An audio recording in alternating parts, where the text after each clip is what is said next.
আর এই মুহূর্তে একটি ব্রেকিং নিউজের দিকে নজর রাখবো। হাওড়ার জগৎবল্লভপুরে বোমাবাজি, তৃণমূল বনাম আইএসএফ এর লড়াইয়ে বোমাবাজি, তৃণমূল বনাম আইএসএফ এর লড়াইয়ে বোমাবাজি, বোমার আঘাতে জখম 4 জন।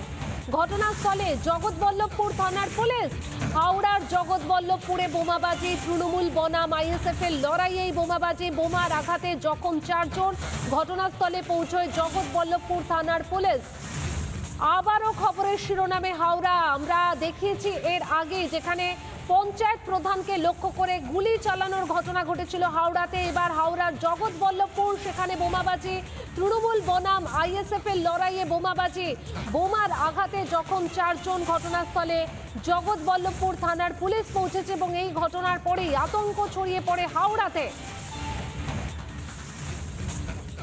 আক্রান্তরা কি বলছেন শোনাই।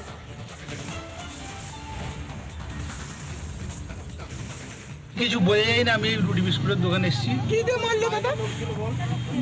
হাতে ওদের পাইপ গান আছে, পিস্তল আছে, আর মোটা মোটা সব মানে লাঠি আছে। আপনি কেন গিয়েছেন দোকানে? দোকানে আমি মাল কিনতে গেছিলাম। তারপর মাল কিনতে যাবে, আমি দাঁড়িয়ে আছি, ব্যাস এসে পিছন থেকে মেরে বোমার গুলি। হ্যাঁ, চেনেন? না না না, একজন দুজনকে চিনি আমি। ওই দুটো সাহেব আছে আর সাহেবের ভাই। কি নাম? আমাকে মাল কিনতে ছিল, এসি বলছে ওই যে রুটিওয়ালা বলছি। কে এসেছিল মাল কিনতে? ওই 3-4 জন গুন্ডা ছিল। কি নাম? মাল কিনতে ইনি এসেছিল আমার কাছে অনেক কাস্টমার ছিল, অনেকে মাল তুলছিল, ইনিও আমাকে মাল কিনতে ছিল। এখন ওই সাহেব বলে আছে, আর একজন আমি আর কাউকে চিনতে পারিনি। আমি বলছি রুটিওয়ালা আমাকে তেড়ে গেছে, যে আমরা সাঁটারটা বন্ধ করতে পারছি না, মাথায় একবার পিস্তল ধরেছে। যে আমাকে মেয়েছে, আমার হাতে যে ভেঙে গেছে, আমি কোনো কারণে ছুটে পেয়েছিলাম, আমার সামনে বম ফেলেছে। আল্লাহর মতো আমার আমি উড়েই যেতাম, কিন্তু তখন আমার কিছু। আপনাদের সাথে কোনো কি শত্রুতা ছিল? শত্রুতা বলতে একটা বেকারিকে কেন্দ্র করে একটা সমস্যা। আচ্ছা। আপনি মানে কি চাইছেন? আমি হুট করে বমের শব্দ পেলাম, দেখলাম অনেক লোকজন এসছে, প্রায় 15-16টা বম পড়েছে।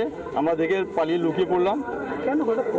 ঠিক জানি না, গ্রাম তো শান্ত ছিল, কিন্তু আমরা জানিই না। আমরা চায়ের দোকানে বসে চা খাচ্ছিলাম, এসে দেখি হুট করে বম পড়া স্টার্ট, ফায়ারিং হয়েছে, এসবই আমরা দেখলাম। হ্যাঁ, গুলি হয়েছে। রাউন্ড ঠিক জানি না, তবে শব্দ পেতেই আমরা সব ছুটে পালিয়ে গেছি। হ্যাঁ, 4-5 জন হয়েছে। আমরা চাইছি শাস্তি হোক, কঠোর শাস্তি হোক। নানা ধরনের কন্টেন্ট দেখার জন্য লাইক করুন, শেয়ার করুন আমাদের ফেসবুক পেজ, সাবস্ক্রাইব করুন আমাদের ইউটিউব চ্যানেল। পাশাপাশি অন্যান্য ব্রেকিং নিউজের জন্য অবশ্যই চোখ রাখুন রিপাবলিক বাংলায়।